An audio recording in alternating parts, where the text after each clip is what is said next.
Oke, di sini kita bakalan bahas tentang market gap ya. Jadi sebelumnya ya, apa itu market gap ya? Ini definisinya doang ya, dimana terjadinya suatu lonjakan harga pada suatu aset investasi atau chart tertentu ya. Jadi biasanya ada di chart itu kelihatan market gap gitu. Dan biasanya ini sebelumnya gue disclaimer dulu. Ini contohnya ya, market gap itu kayak gini. Gue disclaimer dulu. Kalau market gap ini cenderung jarang terjadi ya, bahkan kayaknya hampir nggak pernah terjadi di cryptocurrency ya. Jadi yang paling sering itu di dunia forex ya, atau di saham itu sering gitu. Makanya sebenarnya buat yang nonton crypto mungkin ini kurang bisa dipakai, tapi buat yang pengen explore aja tentang technical ya, karena ini ada di bukunya John Murphy ya, atau bahkan di Technical Analysis Explained ya, banyak lah ini silabusnya di buku-buku luar sana tentang technical. Gue cuma pengen sharing aja gitu. Jadi kita masuk langsung ke technical. Ini nggak bakalan ada di crypto, jarang banget ya, bahkan hampir nggak pernah, tapi kepake ya buat analisa technical di luar crypto ya. Jadi nah ini contoh market gap analysis itu kayak gini ya. Jadi terjadinya lonjakan harga gitu ya. Jadi kalau misal di sini 10 ya, dia ngebuat gap 20 gitu. Jadi nggak ada harga 11, 12, 13, 14 itu nggak ada gitu. Dia lompat harganya. Nah, kenapa bisa terjadi market gap gitu ya? Di sini gue bakalan coret-coret ya. Jadi market gap itu bisa terjadi kenapa gitu ya? Baik orang bilang itu emang kayak gitu ya, emang nggak bisa dikontrol ya. Tapi sebenarnya ini kita harus coret-coret ya, bentar. Market gap itu sesuatu yang normal ya kalau kalian cek di institutions ya. Jadi kenapa bisa terjadi market gap? Karena misal gini ya. Misal ada harga lagi naik kayak gini, ya tiba-tiba di sini ada gap, ya misal di sini harga 10, ya di sini harga 20. Ya kan ini gapnya kan. Nah, ini kita sebutnya sebagai market gap. Kenapa bisa kayak gini? Karena di sini ada weekend, ya, atau ada lagi libur, atau lagi brokernya lagi break gitu ya. Broker itu kayak exchange gitu. Misal di sini hari Friday ya, Jumat ya. Terus di sini hari Senin. Nah, ini kenapa bisa terjadi lompatan? Karena tiba-tiba ya, misal di sini ada weekend ya kalau, berarti Sabtu ya sama Minggu ya ada di sini dong. Ini dimana retail ya, alias kita itu nggak bisa lihat pasar, nggak bisa pasang order gitu ya. Tapi institutions itu bisa pasang yang namanya limit order di atas. Jadi kalau misal harga lagi naik kayak gini di sini ya, misalnya ini harga 10, nah institutions ini pengen pasang di harga 12 gitu. Nah, kalau institusi pasang di harga 12 terus ya retail nggak bisa pasang apa-apa, otomatis dari harga 10 sampai 12 ini nggak ada order sama sekali. Otomatis next price ya, pas market buka lagi ya, limit order ini kejemput, harganya langsung lompat ke 12 gitu. Kayak gitu cara ngeliatnya. Nah, tapi kan pernah tanya gak, kalau misal sini harga 10, kalau institution next-nya pasang di 8 gimana gitu ya. Nah, ini sebenarnya hampir mustahil buat terjadi, tapi ya bener, kalau ini pasang di 8 terus yang nggak ada yang pasang di atasnya, otomatis market gap-nya ke bawah sini gitu. Jadi nggak ada order dari 8 sampai 10 kayak gitu. Itu tentang market gap gitu ya. Jadi kenapa bisa terjadi market gap? Karena institutions itu pasang order gitu ya di weekend. Ini nggak selalu weekend sih, pokoknya setiap kali market tutup dan retail nggak bisa akses pasar ya, otomatis institutions itu bakalan masukin ordernya gitu. Nah, tipe-tipe gap ya, di sini ada 4 gap ya, ada breakaway, ada common, exhaustion, sama runway. Di sini sebenarnya tipe-tipe kurang penting ya, yang penting kalian bisa ngeliat gap dan kalian bisa manfaatin ya, karena sebenarnya ada metode ya buat manfaatin gap ya. Itu orang sering bilang kalau gap itu kemungkinan besar ditutup ya, tapi di sini ada metodenya ya. Jadi kita nggak langsung setiap kali ada gap langsung kita buy atau sell gitu, enggak ya, karena kemarin-kemarin sempat ada drama ya sama institutions ya. Tapi anyway, kita masuk dulu ke breakaway gap ya, yang pertama ya. Jadi bicarain breakaway gap ya. Breakaway gap ini namanya breakaway gap ya, otomatis setiap kali munculnya chart pattern ya, itu terusnya terjadi breakout dengan adanya gap, itu kita sebutnya breakaway gap ya. Misal di sini ada, ini kita sebutnya penan ya, penan pattern ya.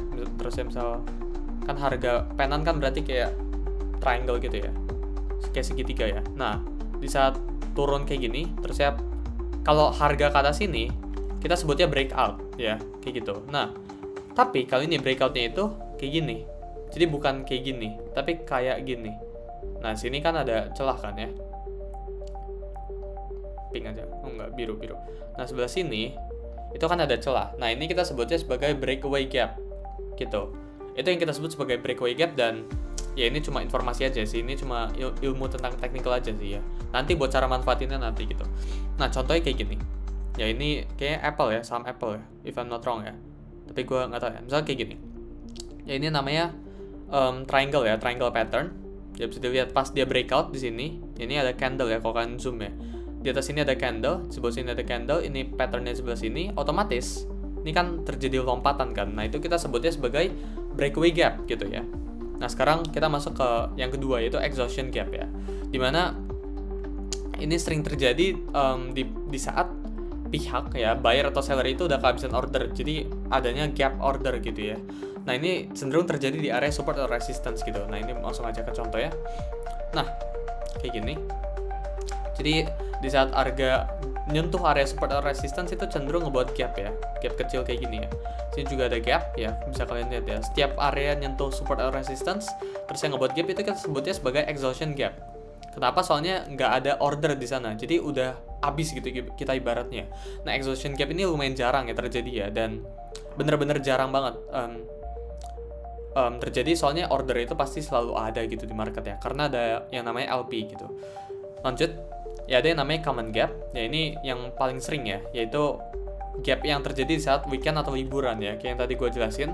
Ya berarti misal di sini ada papan gue ya, berarti misal di sini harga lagi naik ya, terus di sini harga, ini hari Jumat ya, ini Friday Jumat, tiba-tiba besoknya harganya lompat, ini di hari Senin lompatnya. Nah ini kita sebutnya gap yang ini kita sebutnya sebagai common gap gitu ya.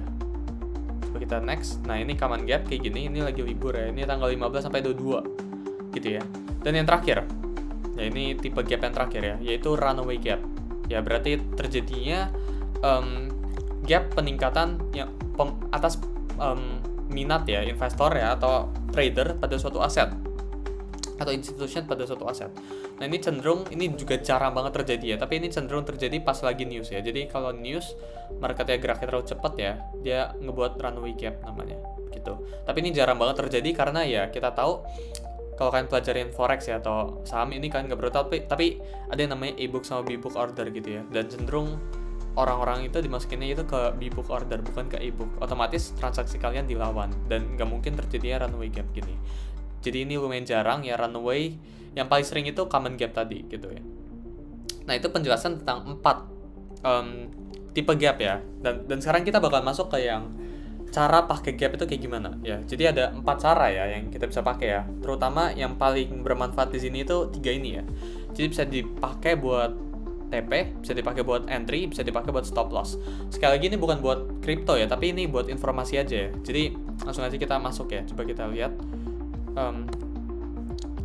Ya ini sebelumnya kita juga perlu matain false belief kalian ya, yaitu gap itu bakal selalu ditutup, enggak ya. Gap itu terjadi karena high volatility di market juga enggak ya. Nah di sini gue pengen ngasih ya statistik ya, ini statistik dari buku ya, dan ini lumayan mahal ya sebenarnya, tapi bisa dilihat ya, upward gap itu kayak gini. Jadi kalau harga lagi naik buat gap kayak gini, nah ini kita sebutnya sebagai upward gap gitu ya. Sedangkan kalau downward ya sebaliknya, kalau harga lagi turun buat gap kayak gini kita sebutnya sebagai downward gap gitu. Nah area gap itu diisi ya, probabilitasnya itu 85%. Sedangkan kalau yang breakaway itu 1%, continuation itu 8%, exhaustion itu 60%. Nah ini 3 yang tipe-tipe gap tadi gitu ya. Jadi kalau terjadi upward gap, probabilitas buat diisinya itu dalam seminggu itu 85% gitu ya. Ini tetap ada 15% buat gagal ya. Jadi bukan berarti 85% itu angka yang tinggi ya gitu ya. Dan sekarang downward gap ya, kayak yang tadi gue jelasin, berarti kalau harga lagi turun terus saya ngebuat gap kayak gini, nah ini kita sebut sebagai downward gap gitu. Probabilitas buat diisinya itu 90%. Ya ini menurut buku dari Technical Analysis Explain ya, if I'm not wrong ya. Tapi kesimpulannya yang kita bisa ambil dari 2 ini, otomatis kita harus ambil yang probabilitasnya paling tinggi. Otomatis yang ini, yang downward gap yang bakalan kita ambil. Nah sini gue ada contoh ya, daripada kita ke chart ya, kita bisa langsung gambar-gambar sini ya. Kita bakalan pakai weekend gap alias common gap ya, yang tadi gue bilang yang paling sering muncul, dan kita bakalan pakai weekend plus downward gap yang gapnya ke bawah gitu ya. Oke, di sini ini ada downward gap ya sebelah sini ya. Ini udah kita identify. Jadi step 1-nya itu kalau kalian ketemu gap, ditandain dulu gapnya ya, terus saya tambahin entry area-nya. Jadi di sini kita manfaatin gapnya itu buat TP level ya, TP di atas sini. Kenapa? Ya, karena tadi kita bisa ya, kalau kalian cek di sini, kita bisa manfaatin gap itu buat TP atau SL gitu. Nah, kita di sini bakal manfaatin gapnya, jadi kalau harga turun bus ini buat ngisi ke atas ini gapnya TP gitu. Kenapa kita bisa anggap ini sebagai TP level? Di sini kan nggak ada order kan, ordernya alias kosong gitu kan, otomatis institutions mau nggak mau sooner or later bakal visit lagi area itu, tapi belum tentu gitu, belum tentu di visit. Nah, kalau kita cek ya, ini area sini ada area, setahu gue ini ada order block ya sebelah sini ya, dan sini order block juga, SL-nya di order block, TP-nya di gap gitu. Jadi sesimpel itu. Take profit-nya kita ambil di area gap, stop loss sama entry-nya itu kita bisa pakai metode lain yang kalian bisa belajar di modul lain kayak gitu. Nah, sini juga ada gap ya. Jadi gap itu bisa dipakai, misalnya di sini ada chart pattern ya, namanya bullish engulfing.